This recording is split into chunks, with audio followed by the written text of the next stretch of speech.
Hello guys, welcome to my YouTube channel. আজ আমি দেখাচ্ছি আমাদের বাড়ির লাউ। খুব সুন্দরভাবে আমাদের বাড়িতে লাউ ফলেছে, একদম ইউনিকভাবে। দেখে নাও বন্ধুরা,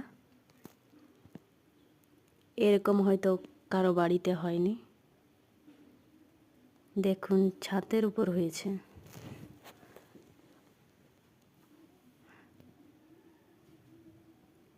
খুবই আশ্চর্যকরের মতো